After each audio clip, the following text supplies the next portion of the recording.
All right, I just got home from work. I'm gonna try to get a little bit of work done tonight on the X3. We're gonna try to get the clutch cover off, and we'll get the secondary clutch out. And then maybe I'll have time to get the helix and everything installed on the secondary, the rollers. So I don't know how much I'm gonna do tonight, but I'll just, go for a couple hours and I'll finish up the rest tomorrow. So let's go ahead and get started.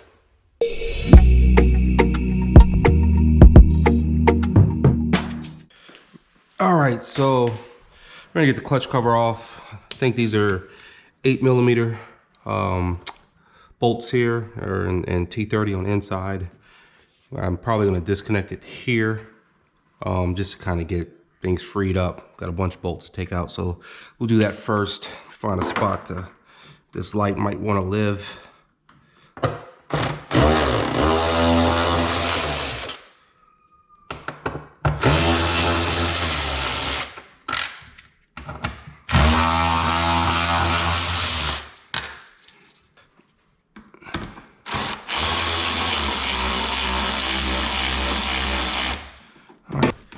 Break that free, and let's see if I can pull this clutch cover loose. There we go. A little hung up, but make a little work. Get it right on out. All right. So this would go something like that. Then this would thread in there, and then once you tilt it back, that will put pressure on it and release.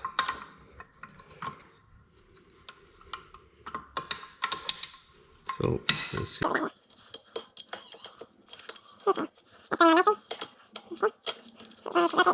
Then now if I should carefully bend this, that's going to compress it and release the belt. All right, that was pretty simple, and that should let it come right on out. There we go. All right, I believe that was easy enough.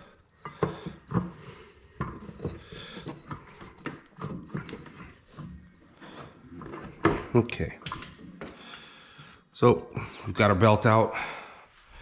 Brand new belt. It looks to be in excellent shape. We need to get the secondary clutch out. We've got a 17 mil right there. So I'm gonna grab a 17. See if I can break that free with my electric impact. If that doesn't do it, I'll grab the pneumatic impact. So, all right, let's see what we got here.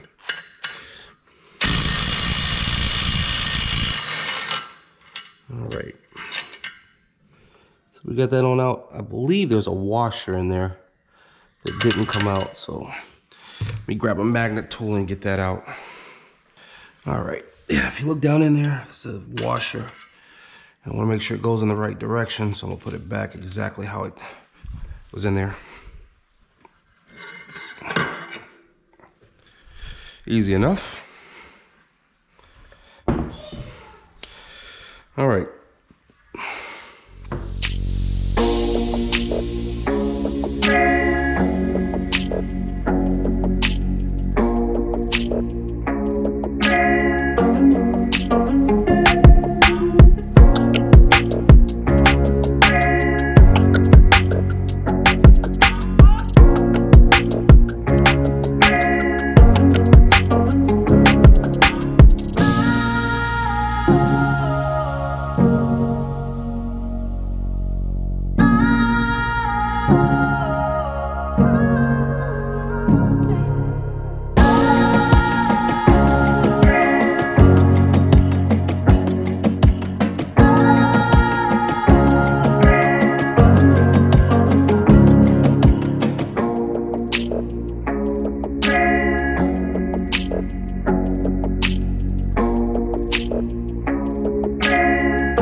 All right, I'm on the last roller. So one thing I found out is that this will be like really, really tight and hard to turn, and you'll think that you're binding it, but you're really not, or that it's binding and not wanting to release.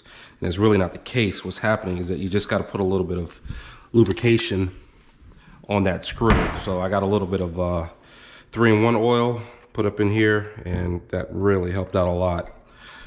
So got this one on here, throw the heat gun on it for a few minutes, let it warm everything up.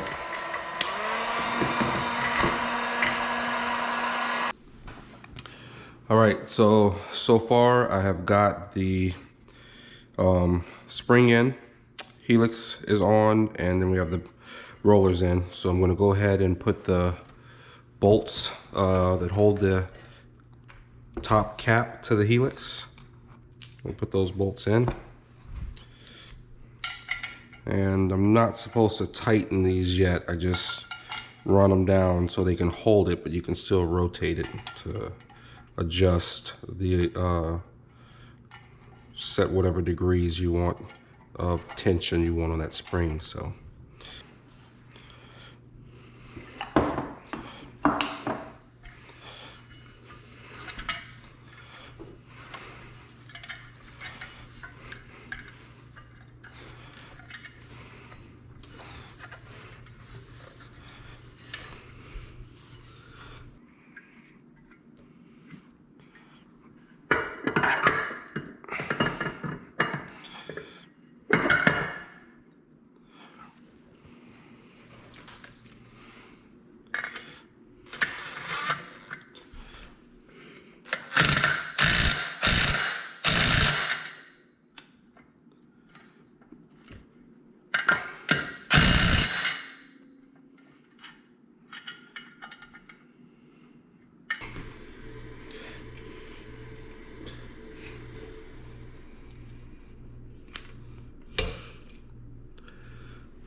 and got the yellow spring, one magnet on the outer, two on the inner. We're gonna go 90 degrees, and that should be 8,000 RPM.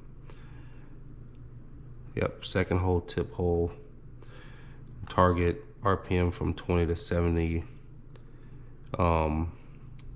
It's 20 miles an hour to 70 miles an hour should be 8,000. So this is just a starting point. Honestly, I don't know how much of this stuff is gonna be right or wrong, but so give me a start. Now with that compression tool on there, I should be able to change, they said 2 of these at a time.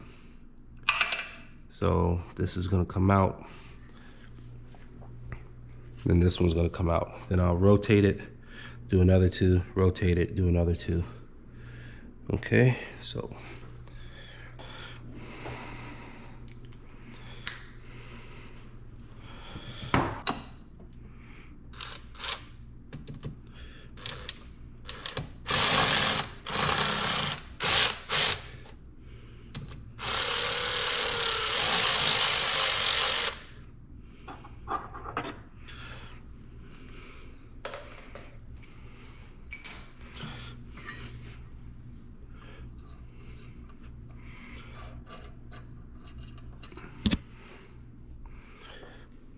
okay, I believe that when I take this off, there's going to be a couple of spacers here that I won't need.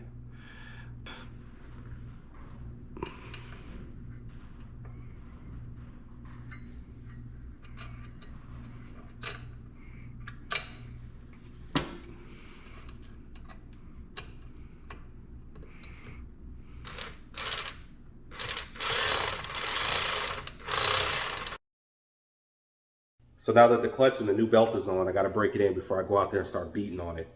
G-Boost calls for a break-in process of driving the car in low gear for like 15 or 20 miles. That seems like torture. There's no way I feel like I'm going to drive this thing in low gear for 15 to 20 miles.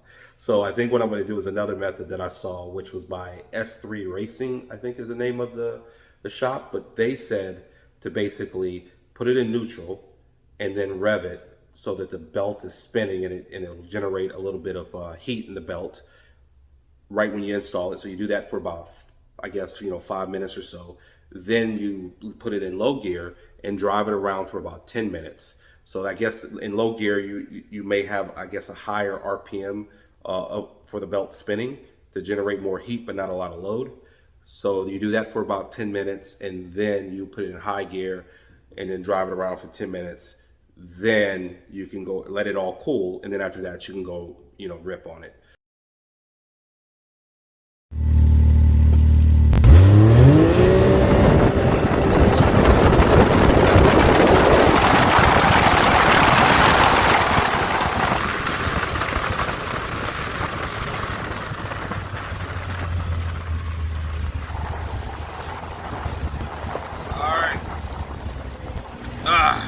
So this morning I took it out for a test ride to see how the clutch was going to do with the new clutching and the bigger tires. And I did a 0 to 60, and it actually got a lot slower. My original 0 to 60 when it was bone stock was 5.5 seconds. The 0 to 60 today in 4-wheel drive was 6.5 seconds. So it was like a full second slower. But one of the issues that I noticed was that it wasn't reaching full RPM, at least I think full RPM. I was only getting about 6,900 to 7,000 RPM, and it really felt like it was bogging down on the big end. The 60 foot was actually pretty good. The 60 foot with the original tires was 1.8. It did a 1.9 60 foot. So I didn't lose much there, but I lost a lot in the 0 to 60. So I think the reason why is that when I looked at the clutching chart for how they recommend to do the clutching in there with the weights and stuff, it was really geared around the Turbo R, which is about 50 more horsepower or so than what this one has. And I didn't see anything there for the 120 horsepower. So I think it's just not enough power, and I probably need less weights. I'm still not fully, I don't fully understand how it all works, or you know how the weights affect it. I do think that the more power you have, the more weight in general you need in the flyweights.